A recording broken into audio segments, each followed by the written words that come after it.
Hello नमस्कार दोस्तों, राधे राधे। कैसे हो आप सभी। प्रथम ऑनलाइन क्लासेस के इस YouTube चैनल पे आपका स्वागत है। मैं रामराज चौधरी। हम बात कर रहे थे संविधान सभा की, है ना। भारत की राज्य व्यवस्था अपन पढ़ा रहे हैं, है ना। भारत या भारतीय राज व्यवस्था, है ना। इसमें अपन बात कर रहे थे संविधान सभा की। किसकी बात कर रहे थे दोस्तों? संविधान सभा। संविधान सभा की अपन बात कर रहे थे। संविधान सभा का गठन कब हुआ? जुलाई अगस्त 1946 को संविधान सभा का क्या किया गया दोस्तों? गठन किया गया। संविधान सभा के गठन में अपन ने देखा कितने सदस्य शामिल हुए, कुल कितने सदस्य थे, किस हिसाब से संविधान सभा का गठन किया, मतलब प्रांतीय विधानमंडल की निम्न सदन के सदस्यों द्वारा संविधान सभा का क्या किया गया था दोस्तों? गठन किया गया। उसके बाद 10 लाख की जनसंख्या पर एक प्रतिनिधि का चुनाव किया गया और 389 सदस्य। कितने सदस्य थे दोस्तों संविधान सभा में? 389। उसमें से 296 सदस्य ब्रिटिश भारत से थे और 93 सदस्य जो उस टाइम रियासतें थी उनसे थे, है ना। तो 93 सदस्य रियासतों से, 296 ब्रिटिश भारत से। इनमें भी 292 सदस्य तो जो ब्रिटिश प्रांत थे, जो ब्रिटिश प्रिंसली स्टेट थे उनसे, ब्रिटिश प्रांतों से थे। और जो 4 सदस्य थे वो उच्चायुक्त प्रांतों से। और वो 4 जो उच्चायुक्त प्रांत थे वो कौन कौन से बताओ देंगे? ABCD से अपन ने याद किया था। अजमेर, बलूचिस्तान, है ना, कुर्ग कर्नाटक और दिल्ली। तो 4 अजमेर, बलूचिस्तान, कुर्ग कर्नाटक और दिल्ली। बलूचिस्तान वर्तमान में पाकिस्तान में। फिर अपन ने बात करी कि इनका जो चुनाव हुआ वो कैसे हुआ? तो अनुपातिक या समानुपातिक प्रतिनिधित्व पद्धति एकल संक्रमणीय मत द्वारा संविधान सभा का क्या किया गया? निर्वाचन किया गया।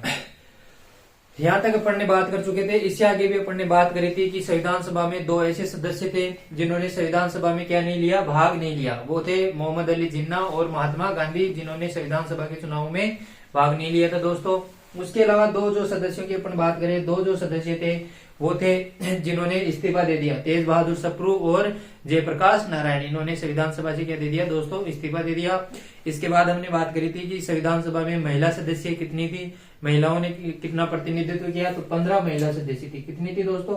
15 महिला सदस्यों ने संविधान सभा में क्या किया? प्रतिनिधित्व किया। ये 15 महिला सदस्यों में से एकमात्र दलित महिला की बात करिए अपन तो दक्षिणी वेलायुधन थी। कौन थी दोस्तों? दक्षिणी वेलायुधन। दूसरी जो अपन बात करें मुस्लिम महिला वो थी बेगम अयाज रसूल। फिर अपन बात करते हैं कि रियासतों से कौन सी महिला थी। तो रियासतों से जो महिला थी वो कौन सी थी?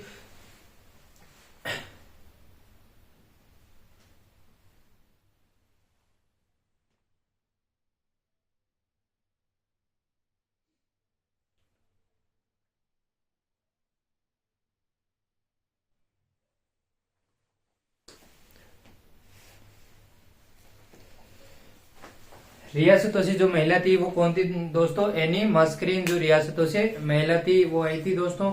उसके बाद अपन आगे की बात करते हैं। आज की संविधान सभा की जो पहली बैठक हुई वो कब हुई, है ना। तो संविधान सभा की प्रथम बैठक की बात करते हैं, है ना। प्रथम बैठक हुई दोस्तों 9 दिसंबर 1946 को संविधान सभा की क्या हुई? प्रथम बैठक हुई। और इसी दिन संविधान सभा में अस्थायी अध्यक्ष क्या बनाया गया दोस्तों? अस्थायी अध्यक्ष बनाया गया। और वो अस्थायी अध्यक्ष किसे बनाया गया? डॉक्टर सच्चिदानंद सिन्हा को। डॉक्टर सच्चिदानंद सिन्हा। दोस्तों मैं क्या है कि ये जो वीडियो बना रहा हूँ आपके लिए यूट्यूब पे, ये हम घर से बना रहे हैं दोस्तों। तो इसमें जितनी हमारे पास सुविधा है उसके हिसाब से वीडियो बना रहे हैं। तो इसमें बीच बीच में जो ये वाइब्रेशन जो होता है ये मोबाइल का कैमरे से है।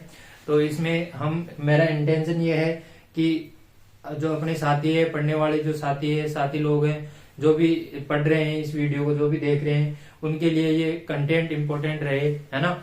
इस आधार पे तो जो मेरे पास जितनी सुविधा है उसके अनुसार मैं ये वीडियो शूट करता हूँ और अपलोड करता हूँ दोस्तों यूट्यूब पे। और इसको आप ज्यादा प्यार दो, है ना। और अपने को जो कमेंट करो वो कमेंट में आप बताओ चीजें कि भाई सर इसमें ये हो रही है दिक्कतें, इस वीडियो में ऐसे, है ना। तो वो चीजें हमें भी थोड़ी बहुत दिख रही है तो उसमें आगे चल के हम सुधार करेंगे, है ना। धीरे धीरे चीजों का सुधार करेंगे दोस्तों, है ना। तो इसमें आप अपने कंटेंट को देखो भाई, कंटेंट अपने को क्या मिल रहा है ना यूट्यूब पे। इतना कंटेंट और इतना डिटेल से कंटेंट, है ना, जो मिल रहा है वो दोस्तों आपके लिए लाभदायक रहेगा आने वाले 2025 के सभी एग्जामों के लिए। तो आप इस कंटेंट के हिसाब से अपनी पढ़ाई करो, है ना। जितनी सुविधा है उसके लिए उसके हिसाब से मैं वीडियो बना रहा हूँ दोस्तों आपके लिए। तो कंटिन्यू करते हैं। इसमें सच्चिदानंद सिन्हा क्या थे, अस्थायी अध्यक्ष थे, है ना। और उसके बाद इसमें एक इम्पोर्टेंट जो फैक्ट है वो है कि अस्थायी उपाध्यक्ष भी बनाया गया था इसमें ना।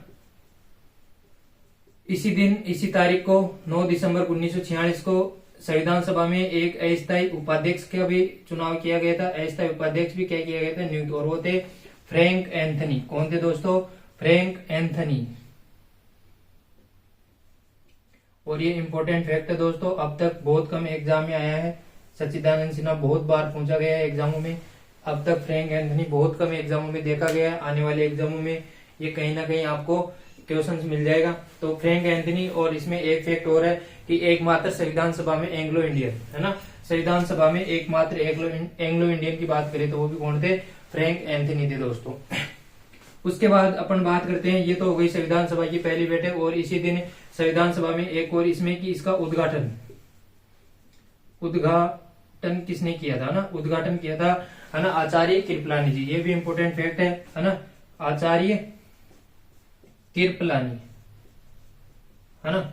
उद्घाटन सत्र की शुरुआत किसने की थी, आचार्य कृपलानी ने, यानी कि संविधान सभा का जो रिबन काटने का काम किया वो किसने किया दोस्तों, उद्घाटन सत्र किसने किया, उद्घाटन सत्र की शुरुआत किसने की, आचार्य कृपलानी जी। आचार्य है, पंडित जी है, तो पंडित जी क्या काम करते हैं वो, है ना, तो उसी हिसाब से याद रख लेना, आचार्य कृपलानी जी ने क्या किया, उद्घाटन सत्र की शुरुआत की। इसके बाद जो दूसरी बैठक हुई दोस्तों संविधान सभा की, दूसरी बैठक की जो बात करते हैं अपन, संविधान सभा की दूसरी बैठक हुई दोस्तों, और वो दूसरी बैठक हुई 10 दिसंबर, है ना, 1946 को। इम्पोर्टेंट फैक्ट है ना। अभी तक अपन दूसरी बैठक 11 दिसंबर को पढ़ते आ रहे हैं, लेकिन दूसरी बैठक हो गई थी 10 दिसंबर 1946 को। फिर जो तीसरी बैठक, इस बैठक में, इस प्रथम बैठक में ये इतने कार्य हुए थे संविधान सभा में, लेकिन दूसरी बैठक में कोई भी कार्य नहीं हो पाया था, इसलिए अपन इसको ज्यादा पढ़ते नहीं है दोस्तों। फिर हुई तीसरी बैठक, कौन सी बैठक हुई दोस्तों, तीसरी बैठक, और तीसरी बैठक हुई 11 दिसंबर, कब हुई दोस्तों, 11 दिसंबर 1946 को संविधान सभा की तीसरी बैठक हुई। और इस बैठक में स्थायी अध्यक्ष बनाया गया। स्थायी अध्यक्ष किसे बनाया गया, डॉक्टर राजेंद्र प्रसाद को, डॉक्टर राजेंद्र प्रसाद को संविधान सभा का स्थायी अध्यक्ष बना दिया गया। सर्वसम्मति से डॉक्टर राजेंद्र प्रसाद को संविधान सभा का स्थायी अध्यक्ष बनाया गया। दूसरी बात, स्थायी उपाध्यक्ष बनाया गया, स्थायी उपाध्यक्ष, स्थायी अध्यक्ष,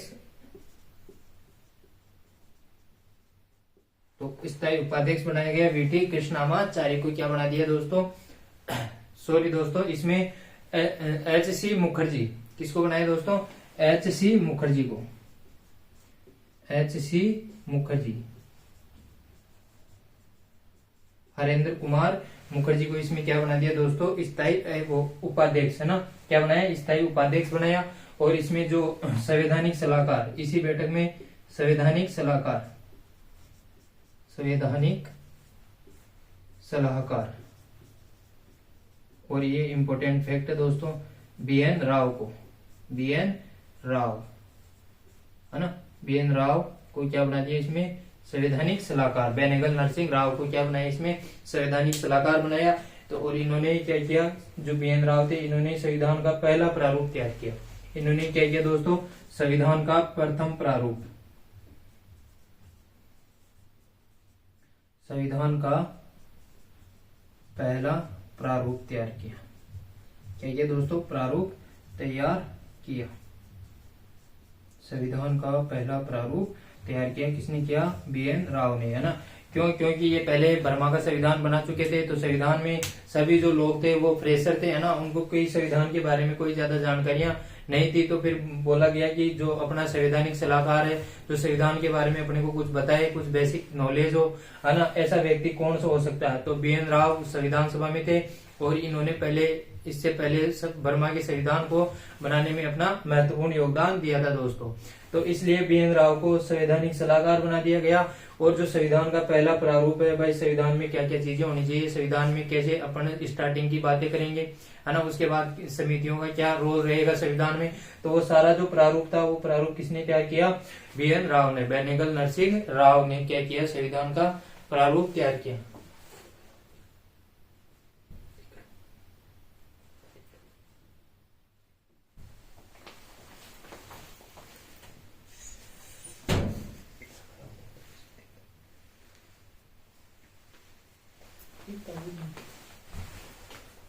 तो इसमें अपन बात कर रहे हैं कि संवैधानिक सलाहकार बीएन राव, बेनेगल नरसिंह राव ने क्या, बेनेगल नरसिंह राव को क्या बना दिया, संवैधानिक सलाहकार। और ये संविधान सभा की कौन सी बैठक थी दोस्तों, तीसरी बैठक थी, है ना, तीसरी बैठक थी। उपाध्यक्ष किसको बनाया, एच.सी. मुखर्जी। स्थायी अध्यक्ष किसे बनाया, डॉक्टर राजेंद्र प्रसाद को स्थायी अध्यक्ष बना दिया गया दोस्तों। इसके बाद अपन बात करते हैं दोस्तों, नेक्स्ट बात अपन जो करेंगे इसकी चौथी बैठक, है ना।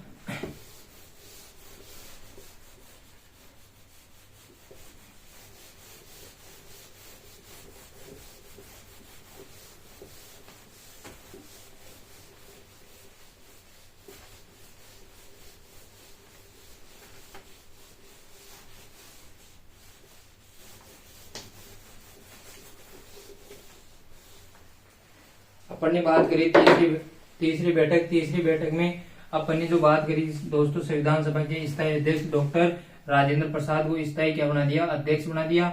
और डॉक्टर एच.सी. मुखर्जी को उपाध्यक्ष बनाया और बीएन राव को संवैधानिक सलाहकार। अपन बात करते हैं आगे इसी में तीसरी बैठक में, या आगे की जो बात करते हैं ये कालांतर में, मतलब 8-10 महीने बाद एक और उपाध्यक्ष बनाया गया, वो थे वी.टी. कृष्ण आमाचारी। ये इंपॉर्टेंट फैक्ट है कि संविधान सभा में कितने उपाध्यक्ष बनाए गए थे, तो कितने बनाए गए थे दोस्तों, 2 उपाध्यक्ष। एक तो संविधान सभा में 13 दिसंबर को बना दिया था, वो थे कौन से, वो कौन सा था, वो एच.सी. मुखर्जी को उपाध्यक्ष बनाया। फिर दूसरा बाद में चल के आगे चल के एक और उपाध्यक्ष की नियुक्ति की गई और वो थे वी.टी. कृष्णामाचारी। और इनकी एक और फैक्ट, ये जयपुर से थे, है ना, ये कहां से थे, जयपुर से थे। ये जयपुर रियासत से संविधान सभा में चुन के गए थे दोस्तों, जयपुर रियासत से संविधान सभा में चुन के गए थे। तो वी.टी. कृष्णामाचारी आगे चल के क्या बने थे, उपाध्यक्ष, संविधान सभा के क्या बने थे, उपाध्यक्ष। बात करते हैं अपन चौथी बैठक की, किस कौन सी बैठक की दोस्तों, चौथी बैठक, है ना। चौथी जो बैठक थी वो बैठक की गई दोस्तों 12 दिसंबर 1946 को। और इस दिन भी कोई चर्चा नहीं हुई संविधान सभा में, कोई ऐसी बात नहीं हुई संविधान सभा में जो अपन पढ़े दोस्तों, है ना। उसके बाद अपन बात करते हैं पांचवी बैठक, और सबसे इम्पोर्टेंट बैठक, और इसका क्वेश्चन आया हुआ है, पांचवी बैठक। इम्पोर्टेंट का मतलब ये है कि भाई ये इस दिन संविधान सभा में उद्देश्य प्रस्ताव पेश किया गया था ना। क्या दोस्तों, क्या पेश किया गया था, उद्देश्य प्रस्ताव। तो पांचवी बैठक कब हुई फिर दोस्तों, 13 दिसंबर 1946 को संविधान सभा की पांचवी बैठक की गई। और इस दिन पंडित जवाहरलाल नेहरू, है ना, JL नेहरू, पंडित जवाहरलाल नेहरू ने क्या पेश किया दोस्तों, उद्देश्य प्रस्ताव पेश किया। क्या पेश किया, उद्देश्य प्रस्ताव पेश किया गया। क्या पेश किया गया दोस्तों, उद्देश्य प्रस्ताव पेश किया गया। 13 दिसंबर 1946 संविधान सभा की पांचवी बैठक थी। क्वेश्चन आया हुआ है कि संविधान सभा की 13 दिसंबर 1946 को पंडित जवाहरलाल नेहरू ने द्वारा उद्देश्य प्रस्ताव पेश किया गया, कौन से नंबर की बैठक थी, ये क्वेश्चन आया हुआ है। तो इसमें आंसर था 5वें नंबर की बैठक, है ना। तो इसकी साइड में अपन ने जब देखा तो इसमें यही बात थी कि पांचवी बैठक कब हुई थी, 13 दिसंबर 1946 को। क्यों, क्योंकि दोस्तों 10 दिसंबर और 12 दिसंबर को भी बैठ के हुई थी संविधान सभा की, है ना। लेकिन इस दिन कोई चर्चा नहीं हुई, तो अपन ने इसको पढ़ते नहीं है। अपन पढ़ते हैं 9 दिसंबर, 11 दिसंबर और 13 दिसंबर। एक तो जो डाटे हैं वो डाटा फैक्चुअल आपके सामने है ना। उसके बाद जो उद्देश्य प्रस्ताव पेश हुआ, ये उद्देश्य प्रस्ताव उस दिन क्या किया गया, 13 दिसंबर 1946 को केवल पेश किया गया। उद्देश्य प्रस्ताव पंडित जवाहरलाल नेहरू द्वारा संविधान सभा में कब पेश किया गया, 13 दिसंबर 1946 को। लेकिन जो ये पास हुआ उद्देश्य प्रस्ताव, वो पास कब हुआ दोस्तों, उद्देश्य प्रस्ताव पास कब हुआ, वो पास हुआ 22 जनवरी 1947 को। उद्देश्य प्रस्ताव क्या हुआ, पास हुआ। क्या हुआ दोस्तों, उद्देश्य प्रस्ताव पास हुआ 22 जनवरी 1947 को संविधान सभा ने उद्देश्य प्रस्ताव को पास कर दिया। अब इसमें अपन बात करते हैं कि ये 13 दिसंबर को पेश कर दिया गया, तो इस दिन ही पास क्यों नहीं किया गया। तो अपन बात करते हैं कि जो उधर जिन्ना जी थे है ना, जिन्ना जी को मनाने के लिए सारी बातें की गई कि एक उद्देश्य प्रस्ताव लाया, उसमें कहा गया कि जो शक्तियां वो सारी, है ना, जो अवशिष्ट शक्तियां वो राज्य को दी जाएगी, स्वतंत्रता 8 प्रकार की जाएगी, है ना। तो इस उद्देश्य प्रस्ताव की जो बातें थी उससे जिन्ना जी को जो बातें हैं मनाने की थी कि भाई आप भी क्या रहो, अखंड भारत में रहो, है ना, भारत के टुकड़े मत करो, है ना। और ये सारी चीजें मनाने के चक्कर में फिर महीना 1.5 महीना और निकल गया दोस्तों, है ना। लेकिन फाइनली जब जिन्ना जी नहीं माने तो फिर संविधान सभा ने कह दिया कि ठीक है, अपन अपना काम करते हैं, और उद्देश्य प्रस्ताव पेश किया गया 22 जनवरी 1947 को। इस उद्देश्य प्रस्ताव में मुख्य मुख्य बातें थी कि इसमें भारत कैसा होगा, गणतंत्र होगा, संप्रभु होगा, है ना, गणराज्य होगा। संविधान सभा में क्या होगा कि ये भारत कैसा होगा, गणराज्य होगा, संप्रभु राज्य होगा, है ना, जिसमें कौन होगी, संप्रभुता होगी, सॉवरेनिटी होगी, है ना, स्वतंत्र रहेगा, पूर्ण स्वतंत्र रहेगा। ये सारी बातें इसमें की गई थी। इस जो उद्देश्य प्रस्ताव था इसमें स्वतंत्रता 8 प्रकार की बताई गई थी दोस्तों, है ना। स्वतंत्रता 8 प्रकार की स्वतंत्रता बताई गई थी दोस्तों। जो अपन बात करते हैं कि अपन आगे चल के उद्देश्य का पढ़ेंगे, उसमें स्वतंत्रता 5 प्रकार की है, लेकिन जो ये उद्देश्य प्रस्ताव पास हुआ था इसमें स्वतंत्रता 8 प्रकार की थी। वो थी विचार, है ना, अभिव्यक्ति, विचार, अभिव्यक्ति, विश्वास, धर्म, उपासना, संगठन बनाना,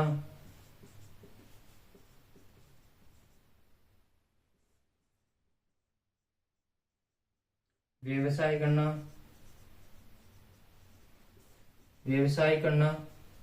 है ना। विचार, अभिव्यक्ति, विश्वास, धर्म, उपासना, संघ बनाना, व्यवसाय करना, ये सारी बातें किसमें थी, इस संविधान सभा में,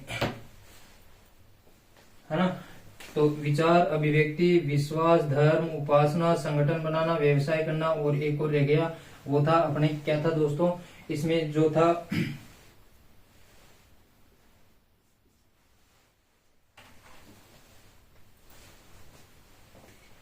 विचार, अभिव्यक्ति, विश्वास, धर्म, उपासना, संगठन बनाना, व्यवसाय करना और गतिविधियां करना। क्या करना दोस्तों, गतिविधियां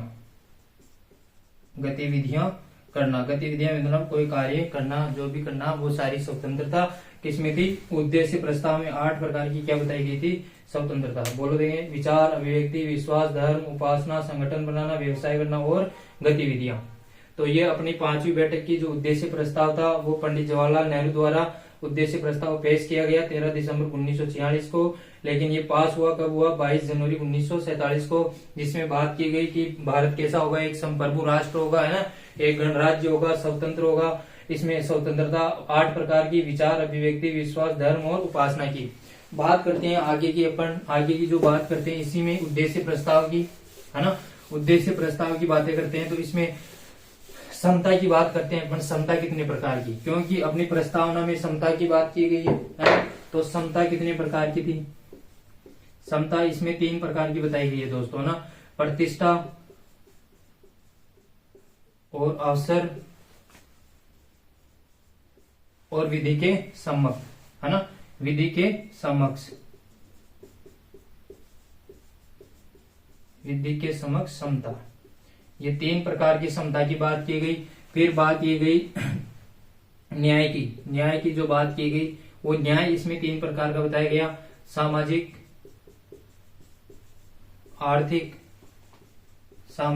आर्थिक और राजनीतिक। तो ये कुछ बातें उद्देश्य प्रस्ताव की थी, जिसमें अपन प्रस्तावना में ये सारी बातें पढ़ेंगे। वहां पे प्रस्तावना में आप 5 प्रकार की स्वतंत्रता, समता 2 प्रकार की बताएंगे, लेकिन उद्देश्य प्रस्ताव में समता 3 प्रकार की, प्रतिष्ठा, अवसर और विधि के समक्ष समता, न्याय, सामाजिक, आर्थिक और राजनीतिक न्याय, है ना। फिर इसके बाद अपन बात करते हैं कि इसमें जो राज्य हैं उनको अवशिष्ट शक्तियां राज्य को दी जानी चाहिए। उद्देश्य प्रस्ताव में अवशिष्ट शक्तियां राज्यों के पास थी, हालांकि मूल संविधान में जो बात की गई अवशिष्ट शक्तियां वो केंद्र के पास है, लेकिन अवशिष्ट शक्तियां राज्यों के पास देने की बात की गई थी दोस्तों। उसके बाद अपन बात करते हैं इसमें कि अल्पसंख्यकों के लिए अलग से कुछ बनाया जाएगा। अल्पसंख्यकों के लिए विशेष प्रावधान किए जाएंगे। अब अल्पसंख्यकों के लिए विशेष प्रावधान किए जाएंगे दोस्तों। ये बातें अपन संविधान सभा में जब उद्देश्य प्रस्ताव पास हुआ उसकी सारी बातें कर चुके दोस्तों। यहाँ तक की बातें आपको समझ में आएगी, सारी बातें फैक्चुअल है। आप वीडियो को देखना दोस्तों और अपने दोस्तों के साथ शेयर करना और इस चैनल को ज्यादा से ज्यादा सब्सक्राइब करवाना। आज के लिए इतना ही पढ़ेंगे दोस्तों, बाकी की बातें अपन करेंगे कल, और उसमें होगी अपने संविधान सभा की जो समितियां बनाई गई थी वो, है ना। अगला जो वीडियो आएगा उसमें होगी संविधान सभा की समितियां। दोस्तों धन्यवाद। इस वीडियो को जरूर शेयर करना अपने दोस्तों के साथ, अपने साथियों के साथ, और इसको सब्सक्राइब करवाना। और इसमें जो भी आपको कंटेंट मिलेगा वो फैक्चुअल कंटेंट और ऑथेंटिक कंटेंट, जो भी चीजें हैं वो सारी यूट्यूब पे आपको उपलब्ध करवाई जाएगी दोस्तों। भारतीय राज व्यवस्था से संबंधित जितनी भी बातें हैं। थैंक यू, धन्यवाद। आज आपका दिन शुभ हो, शुभ रात्रि, धन्यवाद।